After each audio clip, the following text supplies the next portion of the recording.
अब मैं चाहता हूं कि आप शांत होकर इस वचन को सुनो। देखो, बाइबल में प्रेरितों के काम की पुस्तक के अध्याय 4 के वचन 12 में लिखा है, किसी दूसरे के द्वारा उद्धार नहीं, क्योंकि स्वर्ग के नीचे मनुष्यों में और कोई दूसरा नाम नहीं दिया गया है जिसके द्वारा हम उद्धार पा सकें। यह उस टाइम की बात थी जब मैं इस वचन को समझ नहीं पाया था, जबकि मैं उद्धार शब्द को कई बार बोला करता था, लेकिन इसका मतलब, सही अर्थ मैं नहीं समझ पाया था और अधिकांश लोग जानते भी नहीं होंगे। उद्धार वो शब्द है जिसको कोई भी मनुष्य इंकार नहीं कर सकता है, चाहे वो किसी भी धर्म का हो, सिवाय उसके जो किसी भगवान या देवता में विश्वास नहीं करता है। जो किसी भगवान या देवता में विश्वास नहीं करता है, उसको आप और हम सभी जानते हैं कि उसको नास्तिक कहते हैं। पर मैं उस पर आज बात नहीं करूंगा। प्राचीन काल के भारतीय इतिहास में जब मनुष्य अध्यात्म से जुड़ने लगा तो उसको मोक्ष या उद्धार की जरूरत होने लगी। अब भारतीय दर्शन हो या अध्यात्म हो, विश्व की हर मानव जाति को उद्धार की आवश्यकता होने लगी, क्योंकि ये सब कहां से आए थे? आदम से। और पाप में कौन पड़ा? आदम। इसलिए हर एक मनुष्य को उद्धार चाहिए था और कुछ नासमझ लोगों ने दूसरों को उद्धार देने का अधिकार समझ लिया, और यह प्राचीन काल से होता आया है और यही आगे चलकर संस्कृति बन गई, जिसे आज हम सब धर्म के नाम से या फिर संस्कृति के नाम से जानते हैं। मोक्ष या उद्धार देने का काम ठेका चल रहा है। उन्होंने उद्धार को अपना अधिकार समझा और दूसरे जो कमजोर वर्ग के थे और छोटा मोटा काम करते थे, उन्हें नीची जाति कहकर जातियों में विभाजित करके उनको उद्धार देने का लालच देकर उन पर अधिकार जताने लगे। उद्धार शब्द उनके लिए लोगों को डराने के काम में आने लगा। इसकी परिभाषा हर एक विद्वान ने अपने अपने हिसाब से दी, लेकिन वास्तविक परिभाषा किसी ने भी ठीक से नहीं दी। आपको पता है, जब तक हम किसी बात का सही मतलब नहीं जानते हैं, तब तक हम अंधकार में रहते हैं। और यही हमारे विश्वास के साथ में भी हुआ था। हम जानते हैं अनेक देवता और भगवान कहलाते हैं, लेकिन सच्चाई क्या है किसी को नहीं पता। हमें पूर्ण परमेश्वर चाहिए था, ना कि अधूरा परमेश्वर। जब देवताओं में आप देखोगे तो किसी में वायु की शक्ति है तो किसी में आग की नहीं, किसी में आग की है तो ज्ञान नहीं। हर किसी में कोई ना कोई कमी निकली जरूर है। लेकिन जब हमने सच्चाई को जाना कि परमेश्वर कौन है, सच्चा परमेश्वर कौन है और कैसे उसने अपने पुत्र के माध्यम से हम में अपना आत्मा रखा है, तब वो हमारा एक आधार और हमारा परमेश्वर बन गया। परमेश्वर पूर्ण है। मैंने आपको बताया था कि उसका नाम यहोवा कोई एक नाम नहीं है, बल्कि यहोवा उसकी संपूर्णता का एक परिचय है। हालेलुया। यहोवा का मतलब है मैं जो हूं सो हूं। एक ट्रांसलेशन में मैंने आपको बताया था कि यहोवा नाम का अर्थ है मैं जो बनूंगा, जो मैं बनूंगा। मतलब यह है कि जो वह चाहे वह हो जाएगा। यही वो परमेश्वर है, इसलिए वो अनंत काल है।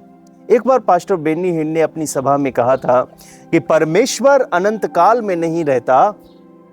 इस वचन को सुनकर लोगों के मन उखड़ गए, क्योंकि उन्होंने अधूरा सुना था। जब पास्टर बेनी हिन ने अपनी संदेश में आगे बताया, तब उनको समझ में आया। उन्होंने कहा परमेश्वर अनंत काल में नहीं रहता, बल्कि वह खुद अनंत काल है। ये जो संदेश आप इस वक्त सुन रहे हो, आप अनंत काल परमेश्वर में सुन रहे हो। अनंत काल एक टाइम है और परमेश्वर टाइम से बाहर है। आप उसको नहीं पूछ सकते कि परमेश्वर की उपस्थिति कैसे हुई। अनंत काल के नीचे जो कुछ है उसमें आप कह सकते हो कि इसकी उत्पत्ति कब हुई। इसलिए जब तक आप यह जान नहीं लेते कि उद्धार का वास्तविक अर्थ क्या है, तब तक आप कभी भी नहीं जान सकते कि परमेश्वर ने वास्तव में अपने पुत्र यीशु मसीह के माध्यम से तुम्हारे साथ क्या किया है। हालेलुया। क्योंकि वचन कहता है किसी दूसरे के द्वारा उद्धार नहीं। और रोमियो अध्याय 10 वचन 9 में लिखा है कि यदि तू अपने मुंह से यीशु को प्रभु जानकर अंगीकार करे और अपने मन से विश्वास करे कि परमेश्वर ने उसे मरे हुओं में से जिलाया, तो तू निश्चय उद्धार पाएगा। इसलिए यह वचन पूरा होता है कि उद्धार किसी दूसरे के नाम में नहीं है। अगर कोई दूसरे के नाम में आपको उद्धार देने की बात करेगा तो वह झूठा है और श्रापित है, क्योंकि वास्तव में वह आपसे लाभ चाहेगा और आपको सांसारिक जाल में फंसा कर रखेगा। उद्धार के लिए आपको क्या करना होगा? यीशु मसीह में विश्वास करना होगा कि वह परमेश्वर का पुत्र है और वह हमारे पापों को अपने ऊपर उठाने वाला परमेश्वर है, और वह मारा गया, गाड़ा गया और तीसरे दिन मृतकों में से जी उठा। हालेलुया। आपको पता है, जब हमने यीशु मसीह में विश्वास किया तो उस समय हमारा उद्धार हुआ। इसलिए आप और हम आज के वचन के द्वारा उद्धार को और उसकी गहराई को समझते हैं कि हमें किन क्षेत्रों में उद्धार मिला है। मैंने जो शुरुआती वचन में उद्धार शब्द पढ़ा था वह यूनानी भाषा के शब्द सोटेरिया से आया है, और इसका मतलब कुछ इस प्रकार से। नंबर 1, आपको पता है उद्धार को हम सीधे सीधे छुटकारे और बचाए जाने से जोड़ते हैं, लेकिन हम कैसे बचाए गए और कैसे छुड़ाए गए, इसका सबसे अच्छा उदाहरण नूह का है। आपने उत्पत्ति की पुस्तक में नूह के बारे में जरूर पढ़ा होगा। पवित्र शास्त्र कहता है कि जब मनुष्य पृथ्वी पर बहुत बढ़ने लगा तो उसमें पाप भी अधिक मात्रा में बढ़ने लगा। वो दुष्ट हो चुके थे, वो करप्ट हो चुके थे, ऐसे ऐसे पाप उनमें होने लगे थे जिनका नाम भी हम यहाँ पर नहीं ले सकते हैं।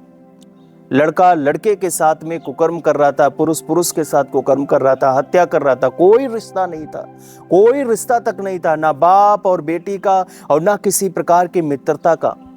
वो एक ऐसे दिन थे जिसमें बस खाना पीना और अय्याशी थी। और एक बात मैं आपसे कहूं, मुझे लगता है आज वो ही दिन फिर से वापस आ गए हैं। आज फिर से वही पाप दोबारा से रिपीट हो रहे हैं। कोई रिश्ता नहीं है, कोई मित्रभाव नहीं है, कोई विश्वास नहीं है। आज लड़कियां लड़कियों के साथ में विवाह कर रही हैं, पुरुष पुरुष के साथ में। सबकी आंखों से पानी अब धीरे धीरे मरने लगा है। मेरे प्रियो, आपको पता है ऐसे दिनों को देखकर परमेश्वर को दुख हुआ। सर्वशक्तिमान हमारे पिता परमेश्वर को मनुष्य बनाने से पछतावा हुआ। उसने ठान लिया था कि मैं मनुष्य जाति को पूरी तरह से नष्ट कर डालूंगा। उसने पृथ्वी पर प्रलय लाने का विचार किया। उसने कहा कि मैं हर एक जीवित प्राणी को, चाहे पृथ्वी पर रेंगते हों या फिर चलते हों, जिसमें मनुष्य भी शामिल था, नष्ट कर डालूंगा। यहां तक कि पृथ्वी पर कोई जीवन ही नहीं शेष बचेगा। ऐसा परमेश्वर ने विचार किया। ऐसे समय में आपको पता है परमेश्वर को कौन दिखाई दिया? नूह। जहां सब कोई पाप में जीवन काट रहे थे, वहीं नूह बैठा परमेश्वर की स्तुति कर रहा था। वह धार्मिक जीवन जी रहा था। वह परमेश्वर का भय मानता था, और ना केवल वह बल्कि उसके अपनी पत्नी और बच्चों को भी उसने धार्मिकता सिखाई। आपको पता है बाइबल कहती है नूह एक धर्मी मनुष्य था। मेरे प्रियो, नूह चाहता तो पाप कर सकता था, और जब उससे पूछा जाता कि तुम पापी जीवन क्यों व्यतीत कर रहे हो, तो वह कह सकता था कि सब लोग ऐसा ही कर रहे हैं तो मैंने कर लिया तो क्या बड़ी बात हो गई है, जैसे आज लोग जवाब दे देते हैं। वो चाहता तो उनके जैसे वस्त्र पहन सकता था, उनके जैसे फैशन को अपना सकता था, उनके जैसे कार्यों को कर सकता था, और अपनी सफाई में बोल सकता था कि जब पूरी दुनिया ही ऐसा कर रही है तो इस मॉडर्न जीवन को मैंने अपना लिया तो क्या ही मैंने गलत कर दिया, मैंने कौन सा बड़ा पाप कर दिया, मैंने क्या कर दिया। हालेलुया। लेकिन नहीं मेरे प्रियो, उसने उनके सारे कार्यों का इंकार किया था, और तब परमेश्वर ने उसे धर्मी माना। और वचन कहता है कि परमेश्वर ने उसको एक नाव बनाने को कहा, और बोला उसमें 7-7 जोड़े शुद्ध और 2-2 जोड़े अशुद्ध जीवित प्राणियों को जहाज में सुरक्षित रख लो, ताकि जीवन फिर से शुरू हो सके। और आपको पता है नूह ने अपने परमेश्वर के कहे के अनुसार किया। नूह ने लोगों को समझाया कि परमेश्वर जल प्रलय ला रहा है और सारी दुनिया नष्ट हो जाएगी, अब सुधर जाओ और नाव में वापस आ जाओ। तो सब लोग उसकी मजाक बनाने लगे और कहने लगे कि तू पागल है। जैसे आज पास्टर लोग चिल्ला चिल्ला कर सबसे कह रहे हैं कि पाप छोड़ो, यीशु मसीह में आ जाओ, और देखो बदले में लोग उनका मजाक बना रहे हैं, उसका इनकार कर रहे हैं, उसको पीटते हैं। जैसे नाव द्वारा परमेश्वर ने नूह का उद्धार किया, वैसे ही यीशु मसीह द्वारा परमेश्वर आज हमें उद्धार दे रहा है। कितने हैं जो आज ये उद्धार ले पा रहे हैं? हालेलुया। आपको पता है एक बड़ी विपत्ति से जैसे नूह और उसका परिवार बचाया गया, उसे बाइबल उद्धार कहती है। नूह के लिए उस बड़ी विपत्ति से बचाया जाना उद्धार है, क्योंकि सभी मनुष्य जाति मारी गई और सभी जीवित प्राणी मारे गए, सिवाय नूह और उसके परिवार के लोगों को छोड़कर। हालेलुया। इसलिए पवित्र शास्त्र की पुस्तक इब्रानियों अध्याय 11 के वचन 7 में यह लिखा है, विश्वास ही से नूह ने उन सब बातों के विषय में जो उस समय दिखाई ना पड़ती थी, चेतावनी पाकर भक्ति के साथ अपने घराने के बचाव के लिए जहाज बनाया, और उसके द्वारा उसने संसार को दोषी ठहराया और उस धर्म का वारिस हुआ जो विश्वास से होता है। हालेलुया। ऐसे ही बाइबल कहती है, यीशु मसीह में विश्वास करके जो उद्धार हमें मिला है वो उसी प्रकार की आने वाली बड़ी विपत्ति से बचाने के लिए है। हालेलुया। अब आप समझे कि इस छोटे से वचन में लिखे उद्धार का वास्तविक मतलब क्या है। हालेलुया। किसी दूसरे के द्वारा उद्धार नहीं, क्योंकि स्वर्ग के नीचे मनुष्यों में और कोई दूसरा नाम नहीं दिया गया जिसके द्वारा हम उद्धार पा सकें। आमीन। हालेलुया। नंबर 2, अब दूसरा इसका मतलब लूका अध्याय 1 के वचन 71 में लिखा है, जिसमें कुछ इस प्रकार लिखा है, उसने हमारे शत्रुओं से और सब बैरियों के हाथ से हमारा उद्धार किया है। जो उद्धार आपको यीशु नाम में मिला है वो शत्रुओं और सब बैरियों के हाथ से बचाने के लिए भी है। वो आपका सुरक्षा घेरा है, वो आपकी शील्ड है। आपको पता है, आप प्रत्येक दिन शत्रुओं के हमले से और बैरियों की चाल से बचाए जाते हो। आज ना जाने कितने लोग प्रार्थना नहीं करते हैं, ठगी का शिकार हो रहे हैं, किसी न किसी फेक योजनाओं में फंस रहे हैं। उनके मित्र लोग उनके दुश्मन बन चुके हैं। आपको पता नहीं चलता है कि कौन आपके घर के बाहर आप पर नजरें गड़ाए है कि आपकी कुछ हानि करे। कौन आपके हृदय में कैसे बदले की भावना रखे हुए है आप नहीं जानते। इन सब से कौन संभालता है? यीशु मसीह। यही वह सच्चा परमेश्वर है जो आपको हर एक विपत्ति से बचाने वाला है, और वह हर दिन आपको बचा भी रहा है। इसलिए आपको प्रभु को धन्यवाद देना चाहिए, इसलिए हर दिन उसका धन्यवाद करना चाहिए। आपको पता है, जब आप ड्राइविंग करते हैं या घर से बाहर जाते हैं, कौन आपको सेफ घर वापस लाता है? यीशु मसीह। मेरे प्रियो, उसको आपकी परवाह है। हालेलुया। ना सिर्फ दिखाई देने वाले शत्रुओं से वह आपको बचाता है, बल्कि दुष्ट की सेना से भी हर पल आपकी वो रक्षा करता है। वह कभी आपको उनका शिकार नहीं होने देगा। और जो कोई आप में दुष्ट आत्माओं का शिकार है भी, तो एक ही कमी के कारण, वो है प्रार्थना न करना। आपने उस एक नाम पर पूरा विश्वास ही नहीं किया, इसलिए उद्धार अभी नहीं मिला। आपको उस पर पूरा विश्वास करने की जरूरत है। केवल एक नाम दिया गया है। अपना मन आत्मा पर लगाओ, शरीर पर नहीं, और दुष्ट आत्माएं तुम्हें छोड़कर हमेशा के लिए चली जाएंगी। हर बार दूसरों को बुलाकर घर में झाड़ू ना लगवाओ, कभी खुद भी झाड़ू लगा लिया करो। मेरे कहने का मतलब है, कभी खुद भी प्रार्थना कर लिया करो। हमेशा पास्टर से ही आप प्रार्थना करवाते हो, दुष्ट आत्माएं निकलवाने के लिए प्रार्थना करवाते हो। हर बार पास्टर ही दुष्ट आत्मा निकालेगा। कभी खुद भी प्रार्थना करना सीखो, ताकि आपको पछताना ना पड़े। कितने मेरी बात को समझ रहे हैं? तो उद्धार का दूसरा मतलब क्या हुआ? शत्रुओं और बैरियों के हाथ से छुड़ाना। वचन क्या कहता है? किसी दूसरे के द्वारा उद्धार नहीं, क्योंकि स्वर्ग के नीचे मनुष्यों में और कोई दूसरा नाम नहीं दिया गया है जिसके द्वारा हम उद्धार पा सकें। आमीन। हालेलुया। तो पहला मतलब हुआ कि जैसे नूह बचाया गया, वैसे आप बचाए गए हो। और दूसरा, शत्रुओं और बैरियों के हाथ से छुड़ाना। अब तीसरा है, पापों से बचाए गए। इसके लिए रोमियो अध्याय 10 के वचन 1 में लिखा है, हे भाइयों, मेरे मन की अभिलाषा और उनके लिए परमेश्वर से मेरी प्रार्थना है कि वे उद्धार पाएं। यहां पर किन चीजों से उद्धार पाने के लिए प्रार्थना की गई है, इसके लिए हमें वचन 9 और वचन 10 को देखना होगा, जिसमें लिखा है कि यदि तू मुंह से यीशु को प्रभु जानकर अंगीकार करे और अपने मन से विश्वास करे कि परमेश्वर ने उसे मरे हुओं में से जिलाया, तो तू निश्चय उद्धार पाएगा। क्योंकि धार्मिकता के लिए मन से विश्वास किया जाता है और उद्धार के लिए मुंह से अंगीकार किया जाता है। हालेलुया। यहां पर धार्मिकता के लिए मन से विश्वास और उद्धार के लिए उसी विश्वास को अंगीकार करने की जरूरत है। धार्मिकता मतलब पापों से बचाया जाना। अब्राहम ने परमेश्वर पर विश्वास किया और परमेश्वर ने विश्वास के कारण उसे धार्मिक व्यक्ति माना। हालेलुया। आपको पता है, ऐसा नहीं है कि नए नियम से ही केवल विश्वास द्वारा धर्मी घोषित किया गया, बल्कि पुराने नियम से ही आप पढ़ते आओगे कि वो सभी धर्मी कहलाए जिन्होंने परमेश्वर पर विश्वास किया। क्या आप परमेश्वर पर विश्वास करते हो? आपको पता है विश्वास का अर्थ कोई छोटा नहीं है, वो बहुत बड़ा है। परमेश्वर उनके सारे अपराधों को मिटा देता है जो कोई परमेश्वर पर विश्वास करता है। इसलिए आप में यदि कोई उद्धार पाना चाहता है तो यीशु मसीह को प्रभु जानकर विश्वास करो और बपतिस्मा को लेकर उसको मुंह से अंगीकार करो। मैं बहुत से भाई बहनों को देखता हूं, वो बपतिस्मा लेने से दूर रहते हैं। उन्होंने यीशु मसीह में विश्वास किया, विश्वास करके वो सत्संग भी जाते हैं, प्रार्थना भी करते हैं, दिन रात प्रार्थना करते हैं, भजन वगैरह सब गाते हैं, गीत गाते हैं।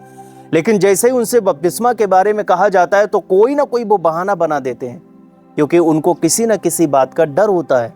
उन्होंने जो दूसरों से बपतिस्मा के बारे में सुना वो ध्यान रखते हैं, लेकिन अपने पास्टर पर ध्यान नहीं रखते।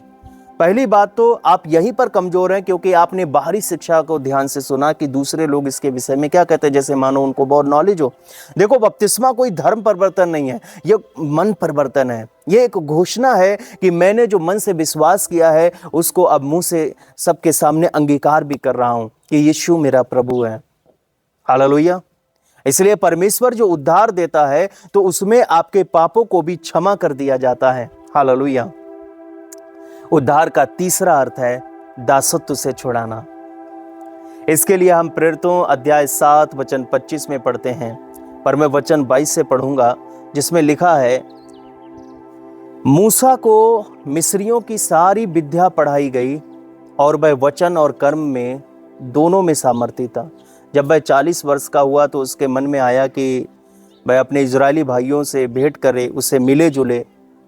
उसने एक व्यक्ति पर अन्याय होते देखा और उसको बचाता है, और उसने मिस्री को मारकर उस सताए हुए का पलटा लिया। उसने सोचा कि उसके भाई समझेंगे कि परमेश्वर उसके हाथों से उनका उद्धार करेगा, परंतु उन्होंने ना समझा। हालेलुया। यहाँ पर उद्धार को दासत्व से छुटकारे के लिए इस्तेमाल हुआ है। मूसा ने इजरायलियों को मिस्र देश की दासता से छुड़ाया तो मिस्र देश में इजरायली बड़ी त्रासदी में थे, उनसे कठिन परिश्रम कराया जा रहा था। उनके बच्चों को मिस्री लोग मार देते थे। बहुत ही दुख था, बहुत ही दुख था। वो परमेश्वर की दुहाई देने के लिए सब चिल्ला उठे और परमेश्वर ने उनके बीच में मूसा को चुना और परमेश्वर ने मूसा को अधिकाई से अपने काम के लिए इस्तेमाल किया और इजरायली बचाए गए। तो जो भारी दास्ता उनके ऊपर थी, अचानक से अब वो सब मुक्त हो गए। तो उनका क्या हुआ? उद्धार। आज यीशु मसीह के द्वारा आपको पापों की दास्ता से मुक्ति मिली है। हालेलुया। एक बहन ने अपनी गवाही में कहा कि मेरे घर में आर्थिक मुसीबत थी और मैं गलत काम करने लगी थी, मैं एक वेश्या बन गई थी, लेकिन मेरा हृदय ये सब काम करने से दूर रहना चाहता था। वह नहीं चाहता था कि मैं ये काम करूं, पर मजबूरी में मैं ये काम कर रही थी। फिर एक दिन मुझे एक ट्रैक्ट मिला जिसमें लिखा था गुलामी से आज़ादी। मैंने उसे ध्यान से पढ़ा क्योंकि मैं वास्तव में गुलाम थी। लेकिन जब यीशु मसीह के बारे में जाना तो मैंने यीशु मसीह के सामने रो रो कर प्रार्थना की और अपने सभी पापों को मान लिया और तौबा कर ली। आपको पता है, उसको ऐसा महसूस हुआ कि कोई भारी चीज उसको छोड़कर चली गई और अब वो एकदम हल्का महसूस कर रही थी। हालेलुया। उसने अपने डॉक्यूमेंट्स उठाए और इंडस्ट्रियल एरिया में जॉब ढूंढने लग गई, और पता है यीशु मसीह ने उसको एक अच्छी जॉब दिलाई और अब वो एक इज्जत का जीवन जी रही है और अपने सारे पापों से दूर है। और उसने पता क्या कहा? यीशु ने मेरा उद्धार किया है। हालेलुया। इसलिए वचन क्या कहता है? किसी दूसरे के द्वारा उद्धार नहीं, क्योंकि स्वर्ग के नीचे मनुष्य में और कोई दूसरा नाम नहीं दिया गया जिसके द्वारा हम उद्धार पाएं। हालेलुया। आमीन। अब नंबर 4, उद्धार का अर्थ है स्वास्थ्य है, जीवन की सुरक्षा और शारीरिक स्वास्थ्य है। प्रेरितों अध्याय 27 वचन 34 में लिखा है, इसलिए तुम्हें समझाता हूं कि कुछ खा लो जिससे तुम्हारा बचाव हो, क्योंकि तुम में से किसी के सिर का एक बाल भी ना गिरेगा। आपको पता है, कभी कभी हमें अच्छे भोजन की जरूरत होती है जिससे हमारा शरीर स्वस्थ रहे और हम शारीरिक रूप से बचाए जाएं। परमेश्वर तुम्हें अच्छा भोजन देता है, वह प्रतिदिन की रोटी आपको देता है ताकि आप स्वस्थ रहें और आपके जीवन की सुरक्षा हो और शारीरिक स्वास्थ्य बना रहे। आपको पता है यीशु मसीह में जब आप विश्वास करते हो तो आप रोटी को धन्यवाद करके तोड़ते हो, तो वास्तव में आप एक औषधि ग्रहण कर रहे हो। वह रोटी अब कोई साधारण रोटी नहीं है, बल्कि वह एक आशीष का भोजन है। भोजन के बारे में बहुत गहरी शिक्षा है, इस पर मैं फिर कभी बात करूंगा, क्योंकि बहुत से लोग बचे हुए भोजन को फेंक देते हैं और ये एक आशीष का भोजन होता है और लोग उसे फेंक देते हैं। पर मैं आपको बताना चाहता हूँ, यीशु मसीह आपको उद्धार देता है तो वह आपको एक अच्छा भोजन भी देता है, इसलिए उसकी स्तुति करो। आमीन। नंबर 5, उद्धार का अर्थ शारीरिक दुर्बलता से छुटकारा भी है। हालेलुया। आपको पता है मैं एक जगह चर्च लगाने जाता हूँ, वहाँ एक बहन आती थी जो शारीरिक रूप से बहुत दुर्बल हो गई थी। उसकी किडनी में स्टोन था और दोनों किडनी में स्टोन था, और वह साथ ही साथ 6 महीने की प्रेग्नेंट भी थी। समस्या यह थी कि डॉक्टर ने उसको दवाई देने से मना कर दिया था कि हम किसी भी प्रकार की दवाई नहीं दे सकते, ना तो ऑपरेशन हो सकता, कुछ नहीं हो सकता, आपको ये सहन करना पड़ेगा जब तक बच्चे की डिलीवरी नहीं हो जाएगी। अब क्योंकि मैं दवाई दूंगा तो बच्चे पर असर पड़ेगा, और बहन वो दुर्बल होती जा रही थी, उसका चेहरा बुझ चुका था क्योंकि वह अत्यंत पीड़ा में थी। और जब वह चर्च आई और प्रार्थना करवाने लगी तो शायद 1 या 2 मीटिंग हुई होंगी, और चर्च में आई तो यीशु ने उसको छुआ, उसकी किडनी स्टोन पूरी तरह से निकल गए, दोनों तरफ के स्टोन अपने आप निकल गए। हालेलुया। और जब मैं अगले महीने कलीसिया में आई, क्योंकि मैं हर जगह महीने में फिक्स डेट्स पर ही चर्च लगाने जाता हूँ, तो मैं उस बहन को पहचान नहीं पाया। उससे यह पूछना पड़ा कि बहन जी क्या आप पहली बार चर्च में आई हो, क्योंकि उसका रूप रंग बदल गया था और उसके चेहरे पर चमक थी। उसने प्रभु को धन्यवाद किया। आपको पता है यीशु आपको उद्धार में शारीरिक दुर्बलता भी दूर करते हैं। आपके अंदर कोई रोग नहीं रह जाएगा। जब आप यीशु के पास आएंगे आपके कोई रोग नहीं रह जाएगा। यहाँ तक कि अगर आप अंधे या लंगड़े या कैंसर जैसी गंभीर बीमारी में भी, या किसी भी प्रकार की बीमारी क्यों ना हो, तो यीशु मसीह के पास आओ और उसमें विश्वास करो, वह आपको उद्धार देगा और आप स्वस्थ होगे। जैसे प्रेरितों की पुस्तक अध्याय 3 के वचन 1 से 16 तक में आप पढ़ोगे तो सुंदर नामक फाटक पर बैठा एक लंगड़ा भिखारी की दास्तां वहाँ पर लिखी है, उसकी चंगाई का वर्णन है। वह बचाया गया क्योंकि उसने यीशु मसीह पर विश्वास किया और वह चलने फिरने लगा, जबकि वह अपनी जवानी से नहीं बल्कि जन्म से लंगड़ा था, बाइबल कहती है। हालेलुया। इसलिए तो वचन कहता है किसी दूसरे के द्वारा उद्धार नहीं, क्योंकि स्वर्ग के नीचे मनुष्यों में और कोई दूसरा नाम नहीं दिया गया है जिसके द्वारा हम उद्धार पा सके। आमीन। हालेलुया। मैं प्रभु की स्तुति करता हूँ। नंबर 6, वह आपको पापों से उद्धार देता है, जैसे उसने जक्कई के साथ किया। आपको पता है बाइबल में एक व्यक्ति था जो उस टाइम का टैक्स कलेक्टर ऑफिसर रैंक पर था, जिसे हिंदी में चुंगी लेने वालों का सरदार कहा जाता था। आपको पता है वह यीशु को देखना चाहता था। एक दिन यीशु उसके रास्ते से आ रहे थे और भीड़ के कारण जब वह देख नहीं पा रहा था, क्योंकि वह नाटा था, शॉर्ट व्यक्ति था, तो वह गूलर के पेड़ पर चढ़ गया और यीशु के दर्शन किए। आपको पता है यीशु को देखकर उसके हृदय में उसके प्रति विश्वास उत्पन्न हुआ, और यीशु ने ठहर कर ऊपर देखा और जक्कई से कहा, जक्कई नीचे उतर आ, मुझे आज तेरे यहाँ पर ठहरना है। हालेलुया। और आपको पता है जक्कई यीशु को खुशी खुशी अपने घर पर ले गया और डांस करता हुआ गया और बड़ी दावत कर डाली। और बाद में पता क्या हुआ, उसको अपने पापों का एहसास हुआ और उसने फैसला किया कि जिसका भी उसने अन्याय के साथ में लिया है उसका 4 वापस कर देगा। और इस पर यीशु ने लूका अध्याय 19 वचन 9 में कहा, उससे कहा, आज इस घर में उद्धार आया है, आज इस घर में उद्धार आया है, इसलिए कि यह भी अब्राहम का एक पुत्र है। हालेलुया। आपको पता है सारे पापों को यीशु ने इतना बोलकर दूर कर दिया। आपके भी जीवन से वह सारे पापों को हमेशा हमेशा के लिए दूर कर देता है। बस उसमें विश्वास करो और अपना जीवन उसको दे दो। तुम खुद से कुछ भी करने की कोशिश ना करो, यीशु को करने दो। तुम बस फैसला लो कि आपको अपना मन कहाँ पर लगाना है और आपको क्या करना है। आपको बस ये फैसला लेने की जरूरत है। आपको पता है आपको जक्कई की तरह फैसला लेने की जरूरत है। अगर आपने किसी की कोई वस्तु ले ली है तो उसको वापस कर दो, भले ही कितने भी दिन क्यों ना हुए हो। आप जाओ और उसको वो दे दो और उससे कहना, मैं अब यीशु मसीह में विश्वास करता हूं और यीशु ने मुझसे यह तुम्हें वापस करने को कहा है, कृपया मुझे माफ कर दो, मेरी यह गलती थी, मेरी यह भूल थी, और मैं अपनी इस गलती, अपनी इस भूल पर पछताता हूँ, मुझे पछतावा है, खेद है। फिर भले ही सामने वाला आपको माफ करे या ना करे, पर तुम्हें यीशु मसीह का प्रेम का अनुभव होगा और पता चलेगा कि कुछ बहुत बड़ा बोझ आपके जीवन से दूर हो गया है। हालेलुया। क्योंकि किसी दूसरे के द्वारा उद्धार नहीं, क्योंकि स्वर्ग के नीचे मनुष्यों में और कोई दूसरा नाम नहीं दिया गया जिसके द्वारा हम उद्धार पा सकें। आमीन। हालेलुया। अब नंबर 7, उद्धार का मतलब होता है मृत्यु सहित सब प्रकार के शाप से उद्धार। जी हाँ, कई बार हमारी असफलता के पीछे शाप होते हैं जो कोई ना कोई हमें देता ही रहता है। ये शाप तब तक हमारे जीवन में काम करते हैं जब तक हम यीशु मसीह को अपना प्रभु मानकर विश्वास नहीं कर लेते हैं, तब तक हमारे जीवन में ये शाप बने रहते हैं। फिलिप्पियों अध्याय 1:28 में लिखा है, और किसी बात में विरोधियों से भय नहीं खाते, यह उनके लिए विनाश का स्पष्ट चिन्ह है, परंतु तुम्हारे लिए उद्धार का, और यह परमेश्वर की ओर से है।